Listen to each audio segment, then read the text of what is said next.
Vous informer demeure la mission primordiale de votre partenaire d'excellence Kinactu Télévision. Mesdames et messieurs, bienvenue à cette session d'information. Le ministre de Mines Kizito Pakabomba a fixé l'opinion sur la problématique des milliers de dollars américains que peur la République démocratique du Congo sur l'exploitation illégale et frauduleuse des ressources minières par le Rwanda.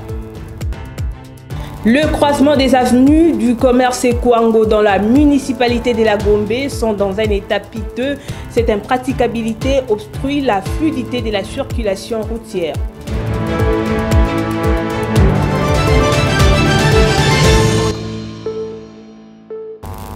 Une fois de plus, merci d'être branchés. Après les affrontements occasionnés par le mouvement du 23 mars sur le sol congolais, particulièrement dans la ville volcanique de Goma, l'urgence humanitaire s'impose dans cette partie du pays, raison pour laquelle la représentante du secrétaire général de l'ONU en République démocratique du Congo, Bintou Keïta, a été reçue en audience le mardi 18 février dernier par la première ministre Judith Suminwa Tuluka à la primature. En effet, le vice-premier ministre et ministre de l'Intérieur, Sécurité et Affaires coutumières, Jacquemin Chabani Louko, nous fait le compte-rendu de cette réunion. Oui, nous avons assisté, Madame la Première ministre, au cours de cette audience, où elle a reçu la délégation de la MONUSCO. Ils ont eu l'opportunité de discuter sur des questions principalement humanitaires qui concernent toutes nos populations et la province, plusieurs provinces où la MONUSCO est encore active en République démocratique du Congo.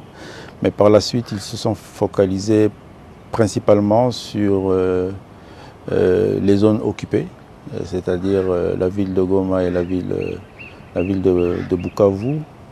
La problématique a tourné autour de nos hommes, nos FARDC, nos vaillants combattants et notre personnel politique qui se trouve jusqu'à présent dans la ville de Goma, dans les locaux de la MONUSCO. Et il était question de se garantir mutuellement de leurs conditions, de leur prise en charge, de leurs droits, et surtout leurs droits conformément à la Convention de Vienne, aux droits humanitaires. Et je crois que l'échange était très positif, était fructueux. Il y a un travail de fond qui est en train d'être fait sur toutes ces questions. Je crois que les dernières assises au niveau de la sous-région aussi ont souligné cela, avec la rencontre des différents chefs d'état-major. Et nous, la République démocratique du Congo, son gouvernement est très préoccupé par la situation de tout son personnel, et surtout celui-là, ces FARDC et ce personnel politique qui se trouve dans les enceintes pour qu'ils puissent rentrer. Soucié d'évaluer la situation générale du pays, le vice-premier ministre et ministre de l'Intérieur, Sécurité et Affaires coutumières, Jacquemin Chabani Louko, a présidé une importante réunion le mardi 18 février dernier dans son cabinet de travail avec tous ses services spécialisés.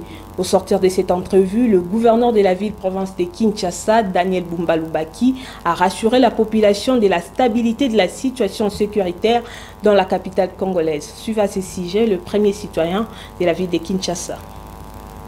Le vice-premier ministre, ministre de l'Intérieur, Sécurité, Décentralisation et Affaires coutumières, Chabani Louko, a présidé ce mardi 18 février 2025 une réunion sécuritaire avec tous ses services à son cabinet de travail.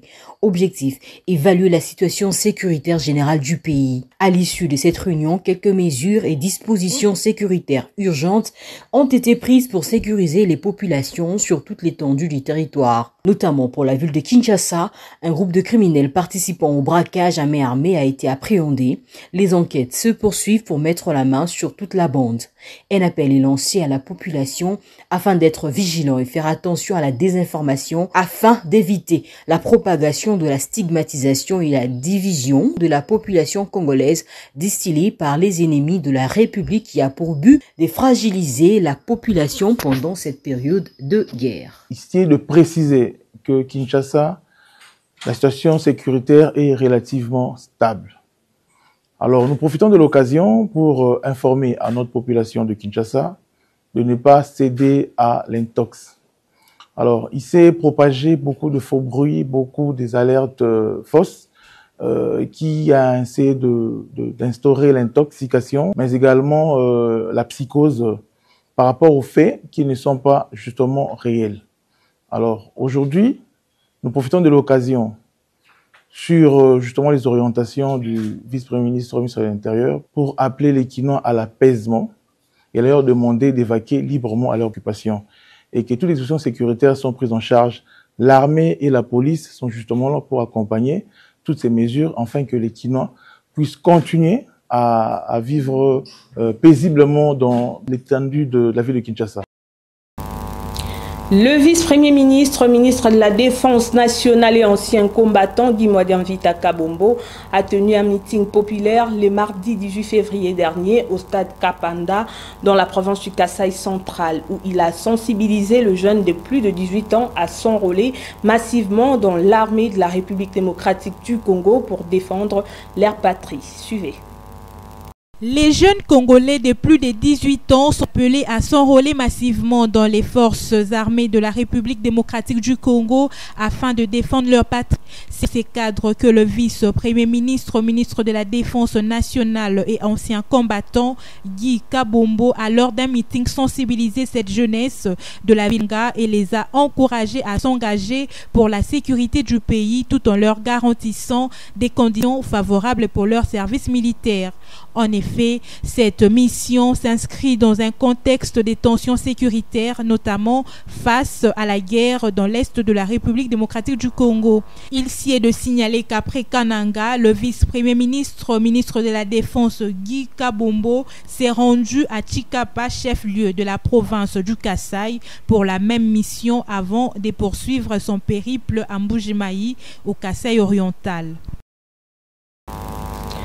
À présent, abordons la problématique de la controverse autour des dépenses de l'équipe du gouvernement dépêchée à Davos, en Suisse, pour prendre part à la 55e édition du Forum économique mondial.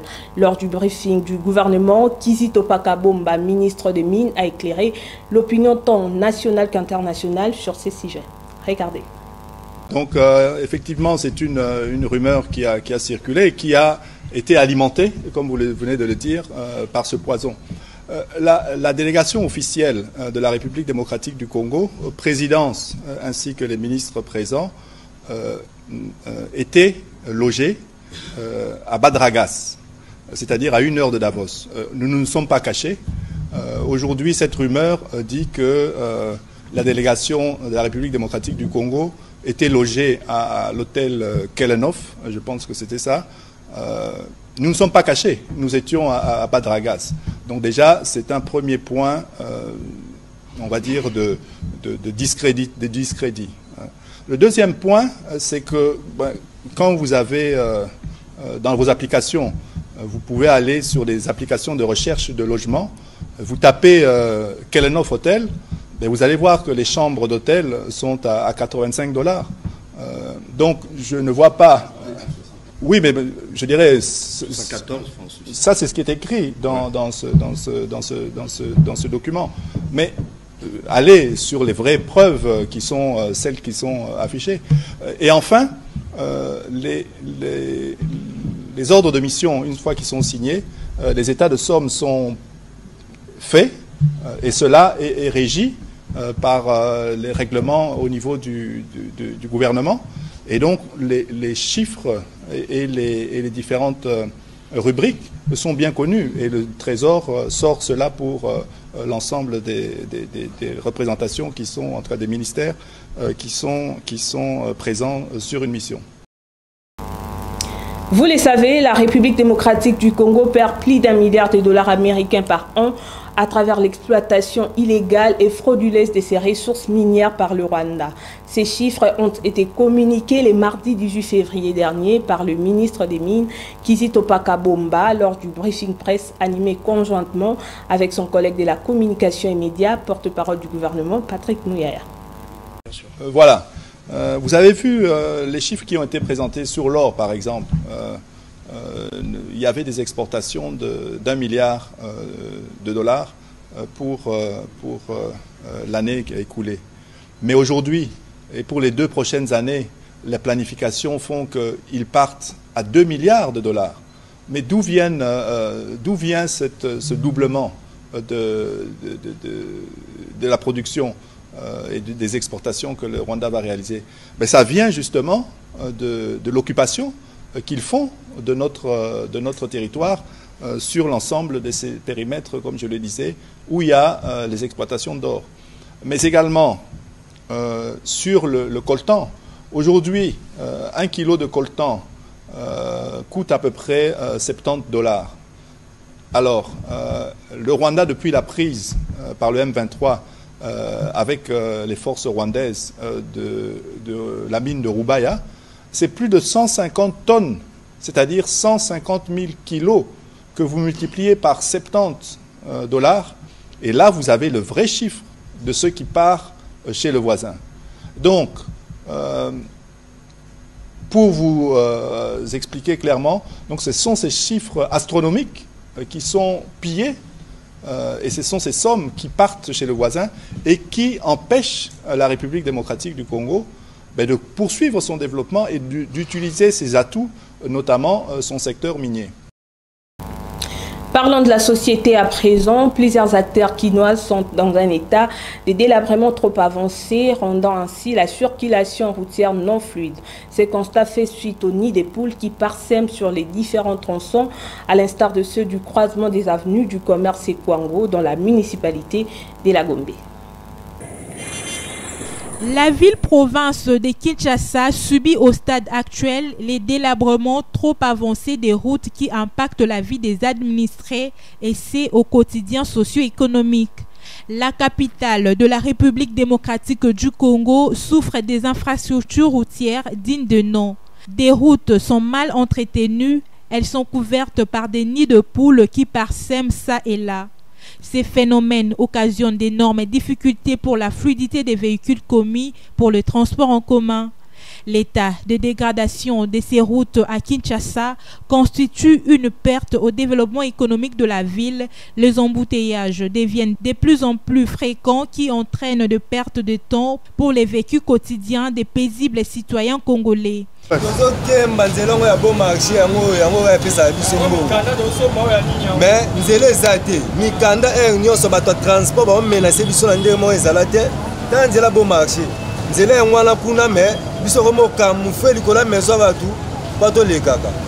lui étant gouverneur, il doit faire vraiment l'inspection de chaque chose. Parce que je pense qu'étant dans les bureaux là-bas, il ne sait pas ce qui se passe à l'extérieur ici. Imaginez-vous que nous sommes à l'INA, devant l'Institut national des arts de la République démocratique du Congo. L'institut que toute l'Afrique centrale connaît, mais regardez l'état de la route. Ça, c'est déplorable et c'est la honte pour la République. Par ailleurs, ces délabrements des avenues Kwango et du commerce à Kinshasa constituent un manque à gagner dans la mesure où ces coins de la capitale demeurent un centre de négoces au regard des activités socio-économiques lesquelles sont organisées par les Indo-Pakistans. À ce titre, il est important que le gouvernement provincial réhabilite de manière prompte les différents tronçons relevant de ses compétences. Elles deviennent une monnaie courante dans la ville-province de Kinshasa et c'est sur plusieurs tronçons principaux où l'on constate amèrement de mauvaises pratiques de la part des conducteurs de véhicules commis au transport en commun. Ces derniers urinent sur le vidange des jus en plastique. Découvrez à travers ces images commentées par Jovine Binga. Il ne se passe jamais un seul jour sans pour autant qu'on assiste à des scènes désolantes de la part des conducteurs quinois. Ces scènes deviennent de plus en plus inquiétantes à travers plusieurs tronçons de la capitale, lequel certains observateurs constatent la façon dont ces conducteurs pratiquent ces sales besognes en urinant sur les vidanges des jus en plastique, bien qu'ils s'exclipsent en lieu et place de jeter cette bouteille déjà usagée et désagréable dans une corbeille. Ces derniers les lancent dans la voie publique sans tenir compte des conséquences néfastes sur le plan sanitaire qui en découlent par le fait que lorsque les véhicules circulent sur la voie publique et que les pneus marchés dessus ont conservé l'éclaboussement de ces urines dont certaines datent de 2 soit 3 jours. Ces conducteurs mal intentionnés et pervers ne sont pas inquiétés face à de telles mauvaises pratiques par les agents de l'ordre, surtout ceux ayant leurs attributions la régulation de la circulation routière. Cette pratique n'en découle pas une action à l'atteinte à la pudeur. Au gouvernorat provincial, mettre en bouchée double et devant construire des latrines publiques qui serviront à satisfaire tous ces besoins humains. N'est-ce pas là une occasion florissante en matière de recettes financières? En sport, la dépouille mortelle du célèbre catcheur congolais Edingwe Mapima, alias Moto Nangenge, décédé le 13 janvier de l'année en cours au royaume chérifien du Maroc, sera rapatrié ce lundi 24 février à Kinshasa.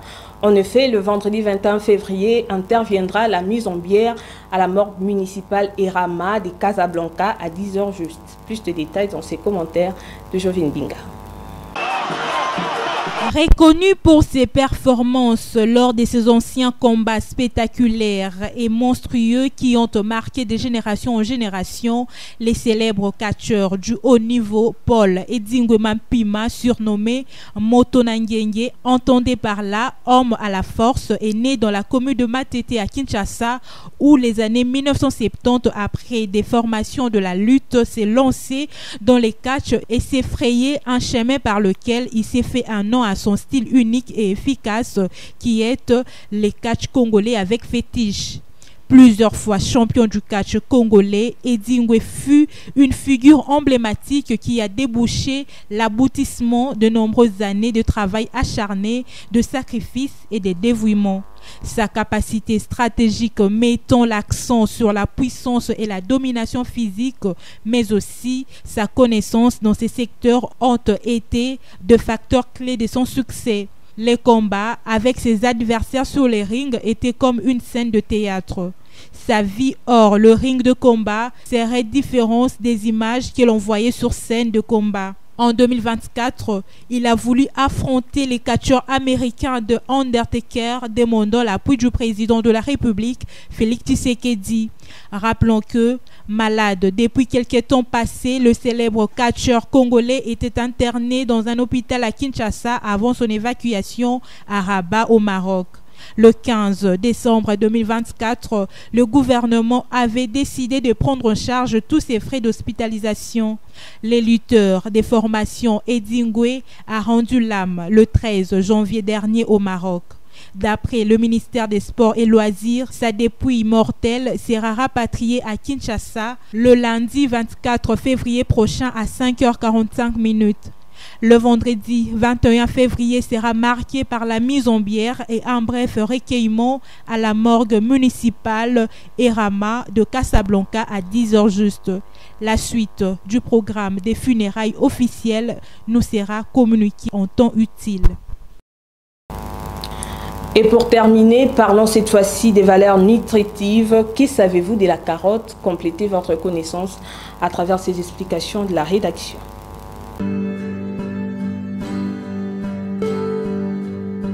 La carotte fait partie des légumes le plus consommés dans le monde entier. Pour cause, sa saveur douce et sucrée s'est prête à toutes les associations en cuisine et séduit le petit comme les grands.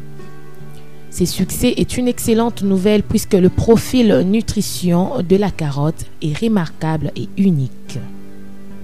Elle regorge des vitamines et des minéraux essentiels pour la santé, parmi lesquels nous pouvons citer la vitamine A, vitamine B6, vitamine K, vitamine BD, vitamine C, vitamine E, le fer, le phosphore, le potassium.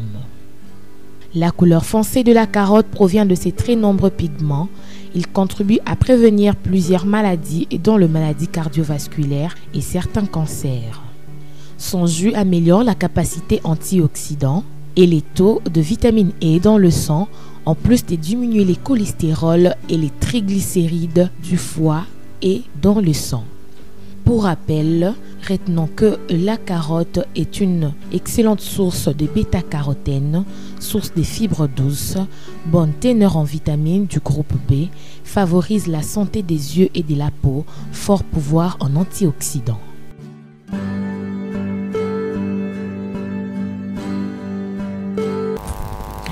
Nous y voilà au terme de cette session d'information. Vous qui venez à peine de nous rejoindre en mi-chemin, bien avant de nous quitter, en voici les principaux titres.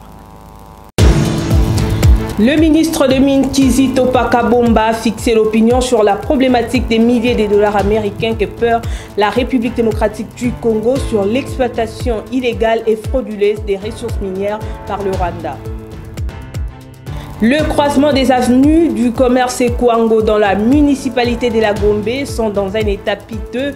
Cette impraticabilité obstrue la fluidité de la circulation routière.